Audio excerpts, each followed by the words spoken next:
I think 30 is a big milestone and सबसे पहले मेरी ढेर सारी शुभकामनाएं बॉम्बे टाइम्स को। आई think it's one of the leading publications and Bombay times ने लोगों को अपने न्यूज़पेपर के ज़रिए एंटरटेन किया है। बॉलीवुड में क्या चल रहा है सारी खबरें लोगों तक पहुंचाई है। I think it's a fab thing that they've completed 30 years now and I've been associated with them for the longest time. तो मैं बहुत खुश हूँ कि मैं सेलिब्रेशन का हिस्सा बन पाया हूँ and I think another 30 to go. I think shows लोगों को जो हम काम करते हैं वो तो लोग देखते ही हैं, लेकिन एज अ पर्सन हम क्या हैं और कई सारी ऐसी खबरें जो हमारे काम के थ्रू नहीं पहुंच पाती लोगों को। तो people know us as people, they love us as people is because of media. वो जो हमें आजकल तो स्पॉटिंग है, पहले स्पॉटिंग नहीं हुआ करती थी। Actually there to be articles and interviews. Now social media is another new platform, so I think media plays a very important role in the success of an actor.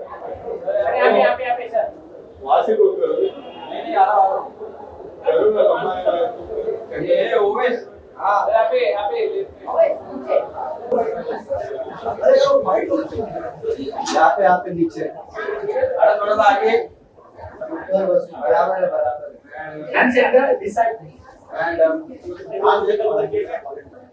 Bombay times को 30 साल हो गए और मुझे बॉम्बे टाइम्स के साथ 15 साल हो गए।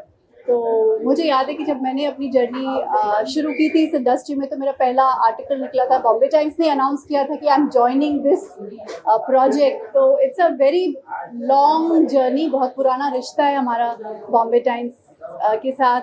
अच्छी बुरी कैसी हर किस्म की खबरें हमारी ज़िंदगी से जुड़ी हुई बॉम्बे टाइम्स ने कवर की है। And of course we have connected to the industry also with Bombay Times. तो मेरा तो बहुत इमोशनल रिश्ता है बॉम्बे टाइम्स से। सो आई रियली विश कि ये सब शुरुआत है और ऑफ कोर्स बॉम्बे टाइम्स के लिए तो बहुत सारे साल आने वाले हैं। मेरा और बॉम्बे टाइम्स का ये रिश्ता जो 15 साल पुराना है, I hope this becomes 30 and 45। I hope so. बहुत ज़रूरी होती है क्योंकि हम दर्शकों के लिए काम करते हैं। हम इसलिए काम करते हैं कि दर्शक हमारा काम पसंद करें, हमें एक्सेप्ट करें, हमें सराहें। और कई बार हमारी जो पर्सनालिटी है, जो हम कहना चाहते हैं, जो हमारी छवि है, वो लोगों तक मीडिया पहुंचाती है। तो जितनी मीडिया को हमारी ज़रूरत है उतनी हमें उनकी ज़रूरत है। बदलाव ये हो गया है कि पहले मीडिया के ज़रिए या जो पब्लिकेशंस थे वो कुछ कम थे, कुछ न्यूज़पेपर थे, कुछ न्यूज़ चैनल्स थे। अब बहुत सारे डिजिटल पोर्टल्स आ गए हैं, बहुत सारे ऐसे पोर्टल्स हैं जो सिर्फ सोशल मीडिया से बड़े हुए हैं और पनपे हैं। So it is become wider, the reach is wider. अब सब इम्पॉर्टेंट है।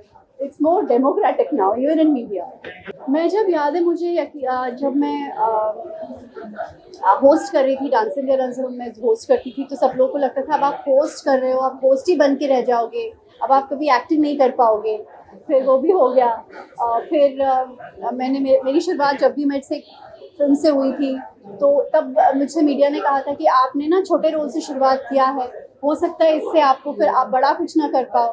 तो ज़िंदगी के हर पड़ाव में हर जगह ये क्वेश्चंस और सवाल और इनसिक्योरिटीज़ रहती है। लेकिन मुझे ऐसा लगता है कि कोई डेफिनेशन, कोई रूल और कुछ भी ऐसा नहीं होता है कि यही रास्ता है आगे बढ़ने का।